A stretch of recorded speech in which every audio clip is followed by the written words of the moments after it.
No. Well, now you told me one time about Sleeping Child, when Sleeping Child originated, and I think that'd be interesting, don't you? Was it Sleeping Child or was it... Up there at the, not Sleeping Child, I mean Medicine Springs. Medicine Springs. Mm-hmm. Uh-huh. You remember I asked you one time, and you told me, you go ahead and tell me now, it was homesteaded or what was it? Well, I can tell you a little about it. Okay. A man by the name of John Sheehan was supposed to be the original discoverer of the springs. That is, of the white men. Of course, the Indians had known of it for countless generations. But John Sheehan was camped down here on Rattlesnake Flat, and he went up the creek one day to hunt mountain sheep. That was sometime in the 70s. And it was in the fall. He happened to see a little steam rising over there. And so he went over there and he found the hot springs. And as far as is known, he was the first white man that had ever been there. And then, in the summer of 1883, when we was living down at Rye Creek, Ed Wiles came up from Stevensville. He'd heard of the springs, That was in 83. And he had the rheumatism, and he come up there to see if baths would do him any good. There must have been some way that he could get a bath there. I don't know whether somebody had put in a tub or whether they had a hole dug in the ground or how, but anyway, there was some way he could bathe. And he went up there. He stopped at our place there at Rye Creek as he was on the way up. And he went up there and was gone about a week. And they said that the water seemed to help him. And he had made up his mind to take up the springs. And so he went back to Stevensville, and in a few days he gathered up a load of stuff, and he went back up there and took up the springs. And homesteaded it. Yes, well, of course, it wasn't surveyed in them days, but squatter's right, was all you could get on land up here. And he took up the springs. Well, I didn't see him very often for a few years after that, but until 85, when we moved to Ross's Hole, then I used to go down there once in a while, and he had 3 cabins built and a bathhouse and one thing and another, and he had it fixed so people could bathe there. 2 bits a bath, or he'd furnish them a meal if they wanted it, 2 bits. And he was taking in money enough to barely make a living. And so he continued to live there until he was killed there. And I forgot just what year that was. Well, what killed him, Bertie? How did he die? Well, he was getting short of stovewood. And a man by the name of Mark Bright, was staying there in the hotel that winter. And we had brought him out down here.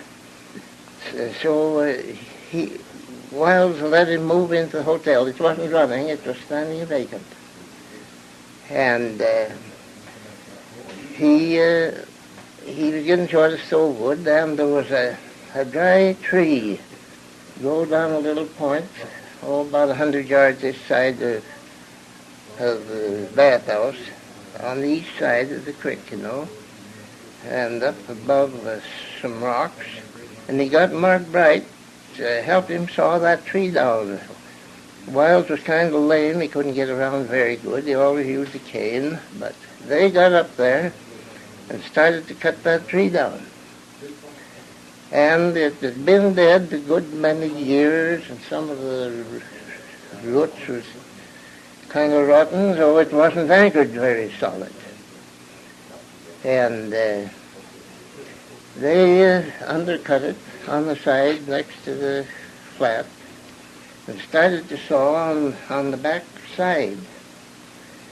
And when it begun to open a little on the saw cut, just gradually open a little bit so that there was a strain on the tree. Instead of breaking off at the saw cut, it concluded to uproot. And Mr. Wiles was standing right over a root, and when it uprooted, that root caught him, and he went down the hill with the tree. He landed about 60 feet from where he started, down in the rocks, and they got him, Mark Bright, they got him up there to his cabin, kept him overnight. There was somebody else around that was camped there at the spring that helped. And the next morning they loaded him into a wagon and started to Hamilton. And that, of course, took all day to get down there. And we called Dr. McGrath, and he was so badly smashed up that Dr. McGrath couldn't do much for him. And a day or two afterwards, he died. And he built the hotel. That man built the hotel. No, I had something to do with that. Well, you told me once before about hauling the lumber from... Yes, I hauled that hotel from Hamilton. And my father and I and my Uncle George built the hotel. And my job was to haul the lumber. And that is, well, the dimension stuff we got from a little sawmill up here in Rose's Hole. John Smith had a little sawmill up there. We got the rough stuff, the dimension stuff from him, $8,000. And the all finishing lumber, that is the floors and ceilings and anything that needed any plain stuff, I had to haul from Hamilton. Doors, windows, and cement, or rather brick and such stuff as that. And on that finishing lumber, they had 3 prices at the planer. That's when that big planer in the mill was running there, And What year was that about, Bertie? That was 95. My gosh. And the first-class lumber, that's clear stuff, flooring such as that was $25 a thousand. The second grade was $20, and the third grade was $15. All pretty good lumber. And we took the second grade, $20 a thousand. Well, I started in hauling that stuff. And it takes 3 days to make a round trip. I had to haul the hay along with the horses, feed. And 3 days for a round trip. Well, I did most of the summer. Had to camp out, a couple of nights. And they finally got the hotel up and opened up for business. But it never was a paying proposition. Isn't that funny? And Uncle George and his family, they was running it. And they just barely made enough to get by, but no profit for anybody. My father and I never got a dollar out of it, and Wiles didn't get anything. Wiles, you see, was to have a fourth interest because he wanted some hotel, so that he wouldn't have any trouble about proving up. Oh, yeah. And he was to have a fourth interest, but he wasn't to put in anything towards the expense of the hotel. We was to furnish all the expense, but he was to have his fourth interest free. Well, he wasn't getting anything, neither was anybody else. And they finally sold out. And that is, he passed through several hands before Ed Smith got hold of it. George Steele was the first one there after Wilde had died. He paid $4,000 for the outfit. The Wilde had proved up at that time, you know, so he had a deed when he died. And George Steele got it for $4,000, and in the course of time he sold it to Harvey and Nordgreen, and then Ed Smith and Page finally got it. Then there was something else, too, that you told me about, is when they used to float the logs down the river. I thought that was interesting. They had drives here for several years when they had the big mill going at Hamilton. And that was really something. That drive, you know. The men worked 16 hours a day, $3.50 a day. Big money. And 4 meals a day. They get breakfast in the camp. They had to move camp, you know, every day or two. Follow the logs right down. Yeah. And they get breakfast in camp, and then at 10 o'clock there was a meal brought to them. That is the rear gang that was taking the rear. And then at 2 o'clock they had another meal brought to them.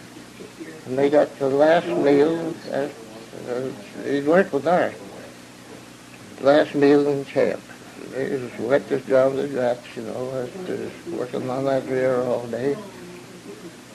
And they'd have to, I suppose, get right out on the logs. And Well, you see, the river will wing up. And all along the sides and sandbars and one thing and another, logs will be piled along there, and sometimes they do well to move a mile of rear in a day, the gang of them, maybe 20 men or more, maybe 25 working on the rear. Sometimes it was an awful job, and then once in a while they get a log jam, you know. And then they had to watch them close, you know. If a jam started, why, everything behind would keep it piling in there. they never would get it loose, huh? No, they had to open some of them jams with powder. And then they'd have to, I suppose, wait until the river come up enough. So.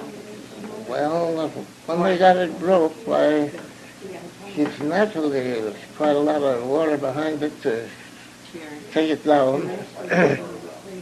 And then they were getting the logs right out of the hills, the adjoining hills, I suppose, in those days, didn't they?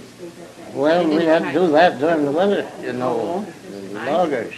Now, I had a contract here for putting in logs for 3-4 different winters off from the ranch here. $3 a thousand for the logs delivered on the bank of the river. It had to be decked along the bank of the river. $3 a thousand.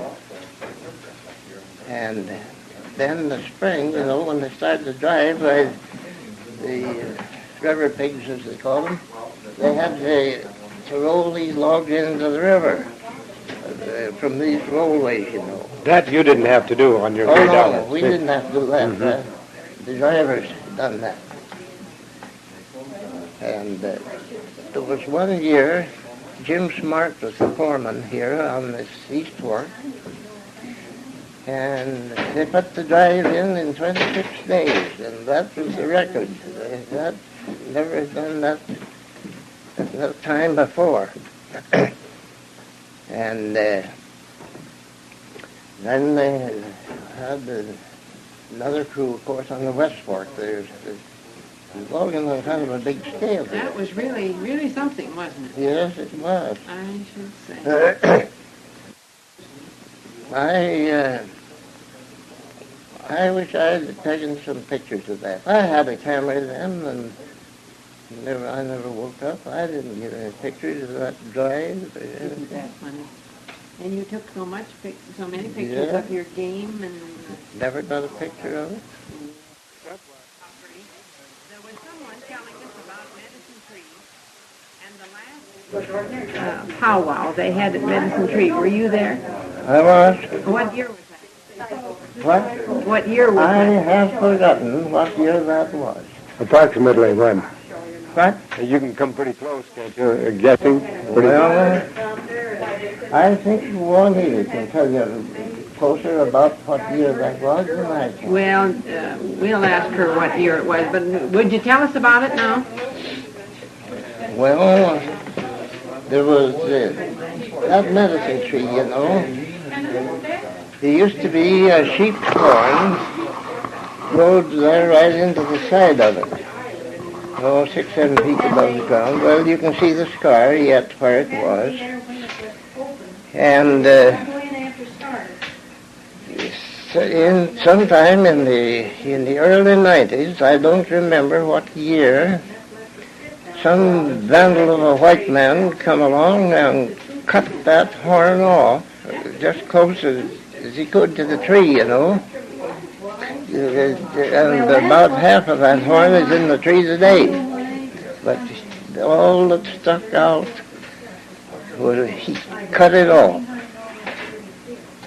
And they never knew for certain who it was. The suspicions went to a certain man, but I wouldn't name him because they don't know that it was him. But they had a suspicion. That's all. And what was that horn a symbol of? Well, the Indians held that tree in great reverence. And every time a bunch of them would come along, they'd hang some token on that tree, a string of beads or something, you know, some ornament. They'd sometimes dress it up with fine. And first white man come along and take him off. And during that last powwow they had there, well, there was, 30 or 40 Indians up from the Flathead, and they had a celebration there. Several of them give talks, and there was one Indian woman there, Princess Whitebelt. She gave a good lecture. She was educated, and I don't know if she could even talk Indian language or not, but she was highly educated. And she gave a splendid talk there. And during the day, there was several squaws there that was digging around in the ground around that medicine tree, just working the topsoil all over to see what they could find. And they dug, 40 or 50 beads out of that dirt around that tree. I saw the beads, and they'd been there accumulated, you know, ever since the Indians had beads. And so they had 40 or 50 of them beads that they dug out of the ground around there. Well, was there an incident? Someone told me that the last, now of course I don't know if they knew what they were talking about, you know, really, but they said that there was someone there that told the Indians that the white men were plotting against them and that it nearly wound up in a riot. That the interpreter, you see, told them that the white men were plotting against them, and then he'd tell the white people, and he'd interpret for the Indians, and then he'd he was telling the wrong thing, you see. But he just nearly caused everybody to come to blows. True. And then he said that was the reason it was the last meeting, but of course I didn't know. Never heard anything. You never heard anything like that. Well, somebody must have just dreamed that one up then. Yeah. And then they told, too, that I can't remember who that woman was. It was a woman told me, and she said they used to come down from Westport, that they had, I guess it was what you would call probably the first buses that they had in those days. It was cars of some sort with seats across them. Do you remember that? And they used to haul in a whole bunch of people. I don't know. Just covered wagons is all I know anything Well, about. for goodness sakes. Well, I don't know. I don't remember who told me that. And what animal did you ever get that you thought was outstanding when you were trapping or hunting or? Well, the only ones that was not plentiful in this country was wolverine. I got a couple of wolverines. Oh, did you? And they was very scarce. There never was many this far south, you know. They range. That was right here in this valley? Yeah, I got two of them. I never knew that they had ever taken any of those here. Yeah, but they're the only ones that I ever heard of being here. Well, and then what? Stragglers that come from further north, I guess. They really are far north animal, aren't they? Alaska. Yes, and the upper end of Canada. Yeah. And did you ever get any cougars? Oh, yes. We pick up one of them. You've got a picture of one that you took up in the tree, wasn't it? You got him up in the tree. No, the one that's up in the tree was Canada lynx. Oh, that's right. There's some pictures in the gallery of mountain lions. Oh, there was one year, well, it's the only time we ever got to mount that thing. We got 5 lions one winter, but I never got more than one any other winter, and generally not at all. I never made any effort, you know, to hunt lions. Well, I guess if you're going to go into the business like that, you've got to have dogs. You've got to have dogs to be successful. And I never had any dogs. You just got them without dogs. Yes. You were the hunter and the dog both, huh? Oh, mountain lion, it's pretty hard to trap because they're not trap shy. They're not afraid of a trap. But they're not interested in your baits. They walk right by them sometimes in 3 feet of a bait and never look sideways. They want to get their own. Yes. They're not attracted to baits much, but once in a while you pick one up. I always use number 4 Newhouse traps on my regular lines that was set for lynx, bobcats, coyotes, foxes, beavers, other insects. Most of my traps was number 4 Newhouse. And they will hold a lion. Oh, that was the best trap you could buy. Oh, yes, they're the best. But, well, I bet there was some excitement when you come along and find a lion in a trap. It's got kind of a bad disposition. Yeah.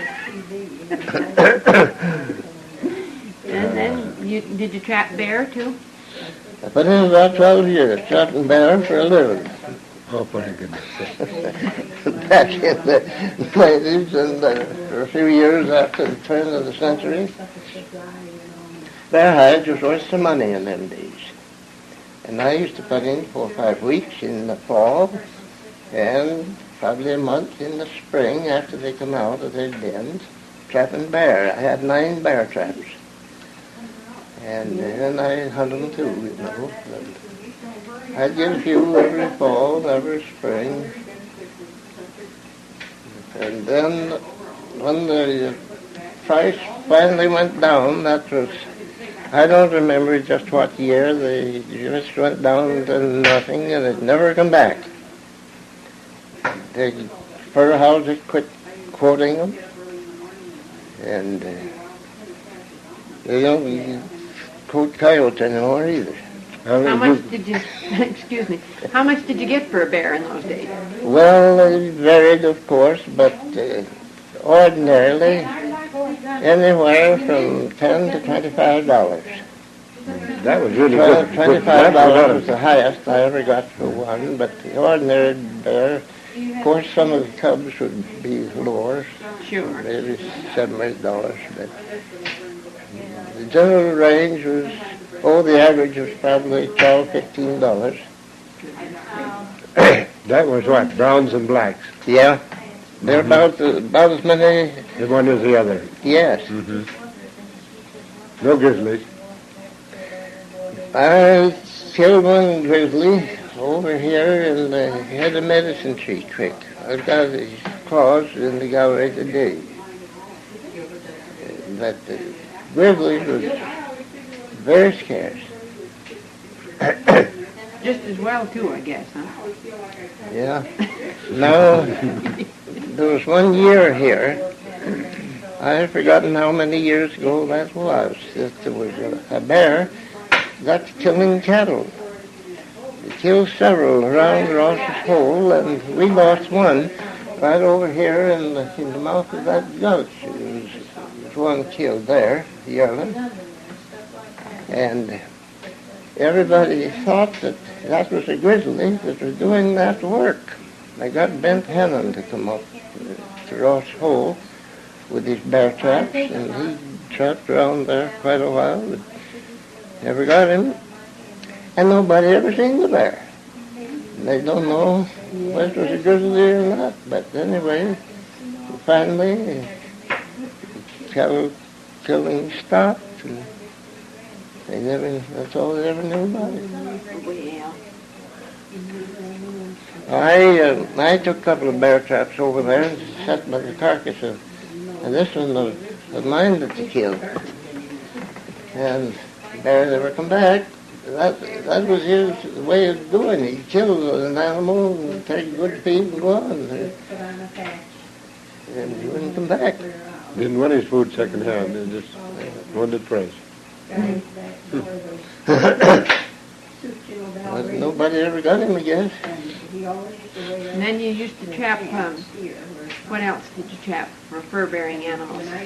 Well, lynx Canada lynx was one of the principal furs in them days. And now how much they're did gone. you get for them? They're extinct here now.